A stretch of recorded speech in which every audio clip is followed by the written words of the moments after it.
샬롬. 믿음을 지키며 하루하루 살아가시는 가운데 평안하신가요?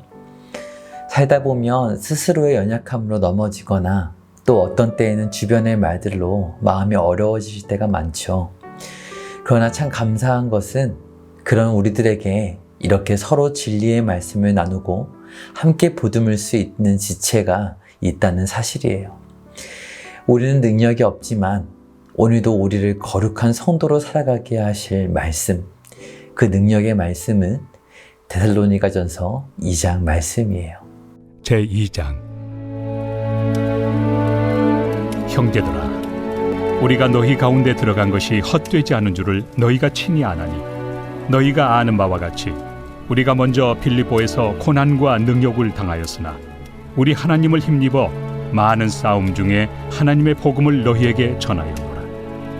우리의 권면은 간사함이나 부정에서 난 것이 아니요 속임수로 하는 것도 아니라 오직 하나님께 옳게 여기심을 입어 복음을 위탁받았으니, 우리가 이와 같이 말함은 사람을 기쁘게 하려 함이 아니요 오직 우리 마음을 감찰하시는 하나님을 기쁘시게 하려 함이라.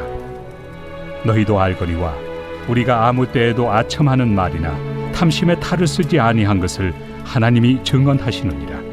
또한 우리는 너희에게서든지 다른 이에게서든지 사람에게서는 영광을 구하지 아니하였노라. 우리는 그리스도의 사도로서 마땅히 권위를 주장할 수 있으나 도리어 너희 가운데서 유순한 자가 되어 유모가 자기 자녀를 기름과 같이 하였으니, 우리가 이같이 너희를 사모하여 하나님의 복음뿐 아니라 우리의 목숨까지도 너희에게 주기를 기뻐함은 너희가 우리의 사랑하는 자 됨이라. 형제들아, 우리의 수고와 애쓴 것을 너희가 기억하리니 너희 아무에게도 폐를 끼치지 아니하려고 밤낮으로 일하면서 너희에게 하나님의 복음을 전하였노라. 우리가 너희 믿는 자들을 향하여 어떻게 거룩하고 옳고 흠없이 행하였는지에 대하여 너희가 증인이요 하나님도 그러하시도다. 너희도 아는 바와 같이 우리가 너희 각 사람에게 아버지가 자기 자녀에게 하듯 권면하고 위로하고 경계하노니, 이는 너희를 부르사 자기 나라와 영광에 이르게 하시는 하나님께 합당히 행하게 하려 함이라. 이러므로 우리가 하나님께 끊임없이 감사함은 너희가 우리에게 들은 바 하나님의 말씀을 받을 때 사람의 말로 받지 아니하고 하나님의 말씀으로 받음이니 진실로 그러하도다. 이 말씀이 또한 너희 믿는 자 가운데에서 역사하느니라. 형제들아, 너희가 그리스도 예수 안에서 유대인은 하나님의 교회들을 본받은 자 되었으니, 그들이 유대인들에게 고난을 받음과 같이 너희도 너희 동족에게서 동일한 고난을 받았느니라. 유대인은 주 예수와 선지자들을 죽이고 우리를 쫓아내고 하나님을 기쁘시게 하지 아니하고 모든 사람에게 대적이 되어 우리가 이방인에게 말하여 구원받게 함을 그들이 금하여 자기 죄를 항상 채우매 노하심이 끝까지 그들에게 임하였느니라. 형제들아, 우리가 잠시 너희를 떠난 것은 얼굴이요 마음은 아니니 너희 얼굴 보기를 열정으로 더욱 힘썼노라. 그러므로 나 바울은 한 번 두 번 너희에게 가고자 하였으나 사탄이 우리를 막았도다. 우리의 소망이나 기쁨이나 자랑의 면류관이 무엇이냐? 그가 강림하실 때 우리 주 예수 앞에 너희가 아니냐? 너희는 우리의 영광이요 기쁨이니라. 지난 시간 우리는 데살로니가전서의 말씀을 살펴보기 시작했어요. 물론 모든 교회가 소중했지만 특히 데살로니가 교회는 빌립보 교회와 더불어 바울에게 참 각별하게 느껴졌던 교회 중 하나였어요. 왜냐하면 사도행전 16장에 기록되어 있듯이 성령 하나님께서 강권적으로 선교의 길을 열어주셔서 예정되어 있지 않은 전혀 뜻밖의 길로 인도하셨고, 그렇게 만나게 되었던 성도들이 바로 마게도니아 땅의 데살로니가 성도들이었던 거예요. 그래서 바울은 지난 1장에 이렇게 고백했던 것이죠. 하나님의 사랑하심을 받은 형제들아, 너희를 택하심을 아노라. 이는 우리 복음이 너희에게 말로만 이른 것이 아니라 또한 능력과 성령과 큰 확신으로 된 것입니다. 아멘. 바울은 아직 데살로니가에 갈 계획이 없었어요. 그런데 성령님께서 그의 걸음을 인도해 주셨고 당대함으로 큰 확신 가운데 복음을 전하게 하셨던 거예요. 사람이 마음으로 자기의 길을 계획할지라도 그의 걸음을 인도하시는 이는 여호와시니라. 아멘. 바울의 이 진리를 몸소 체험한 것이었죠. 데살로니가 성도들은 놀라운 하나님의 사랑을 경험할 수 있었던 거예요. 사랑하는 여러분, 이처럼 우리의 걸음을 시시각각 이끄시는 하나님을 경험해 본 적 있으신가요?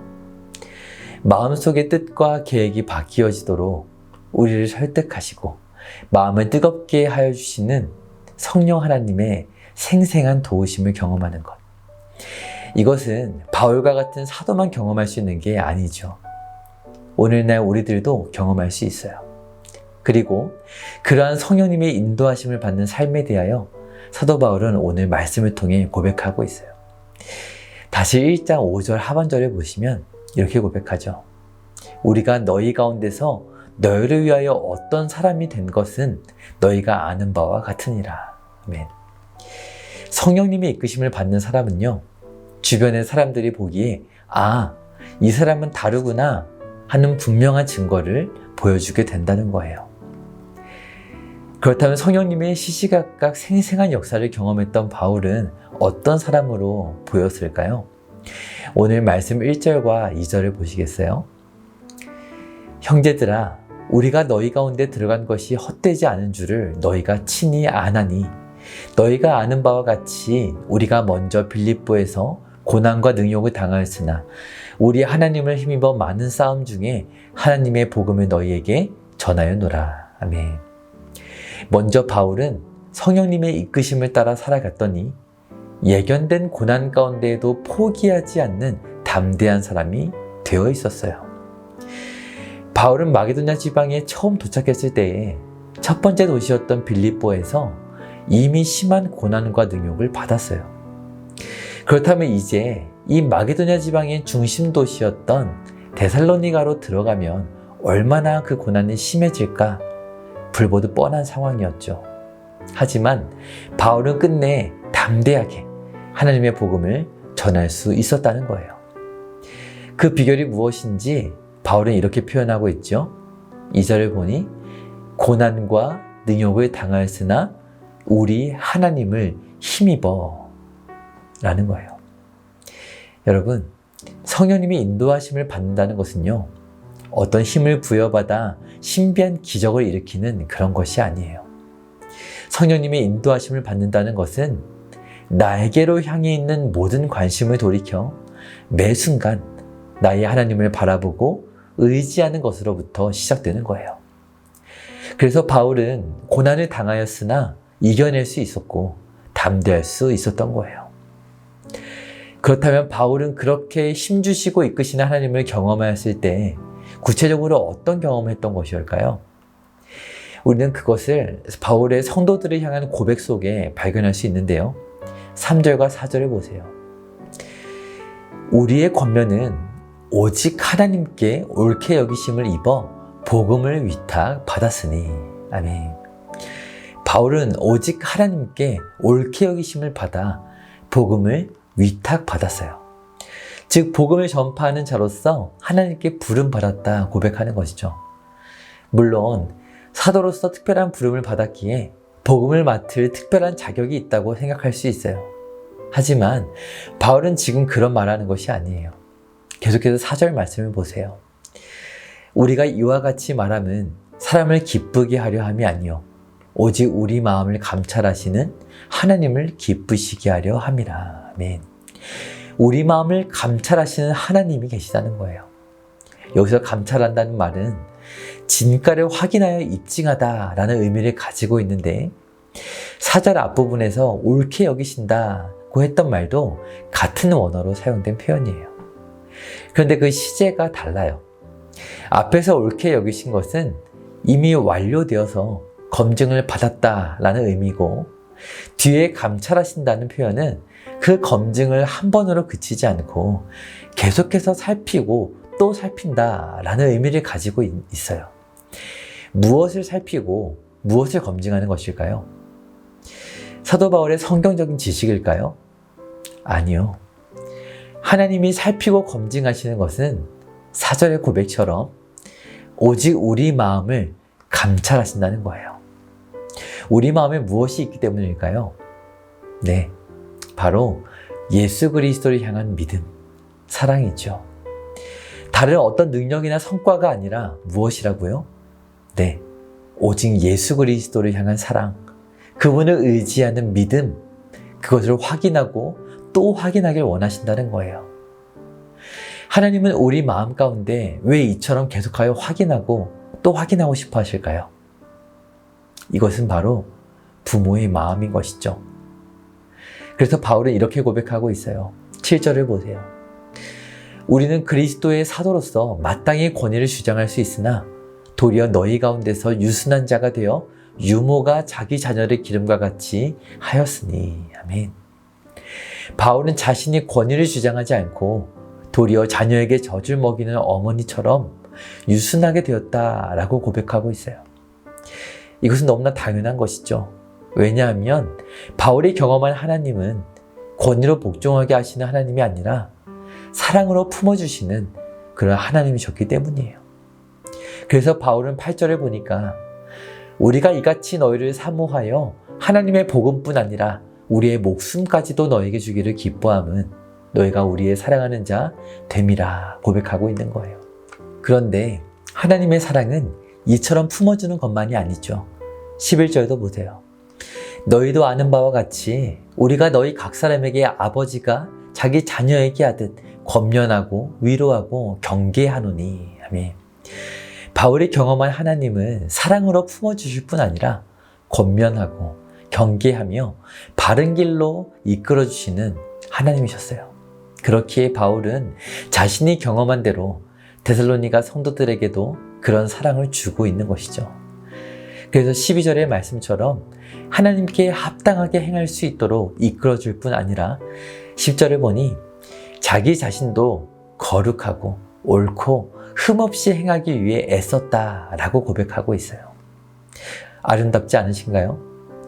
참 부모 되신 하나님께로부터 받은 참된 사랑이 사도 바울을 길러내고 또 그 사랑을 사도 바울은 본받아서 흘려보내는 삶. 이러한 사랑 속에 데살로니가 성도들은 어떤 성도들이 되었을까요? 14절을 보니 그리스도 예수 안에서 유대에 있는 하나님의 교회들을 본받은 자 되었다는 거예요. 그들이 유대인들에게 고난을 받음과 같이 너희도 너희 동족에게서 동일한 고난을 받았느니라. 유대인들이 데살로니가 지역 가운데에서도 힘을 내어 복음 전파를 방해했고 견딜 수 없는 사회적인 억압과 핍박이 데살로니가 성도들에게 찾아왔던 것이죠. 하지만 성도들은 오히려 그런 고난 속에서 말씀의 살아있는 능력을 경험하고 하나님의 참된 사랑을 고백하게 된 거예요. 바로 사도 바울의 참된 사랑의 섬김 속에서 말이죠. 사랑하는 여러분, 성령님의 인도하심을 경험하는 그리스도인이 된다는 것은 이처럼 믿음의 지체들과 함께할 때에 경험할 수 있다는 사실을 기억하시길 바라요. 오늘날도 한국 땅에 중동과 아프리카와 열방에 그리스도 안에 세워진 많은 교회들이 있어요. 예루살렘의 교회는 데살로니가 교회에 그리스도를 본받게 하였고 데살로니가 교회는 마게도냐의 지방의 믿음의 본이 되었던 것처럼 우리 서울중앙교회도 오늘 이 응암동과 많은 이들에게 믿음의 본이 되게 하실 줄 믿어요. 사랑하는 여러분, 오늘 성령님의 인도하심을 따라 하나님의 참된 사랑을 누리시고 가장 가까운 나의 가족부터 그리고 나의 믿음의 지체들과 그 사랑을 나누는 풍성한 삶이 되시기를 주님의 이름으로 축복드려요.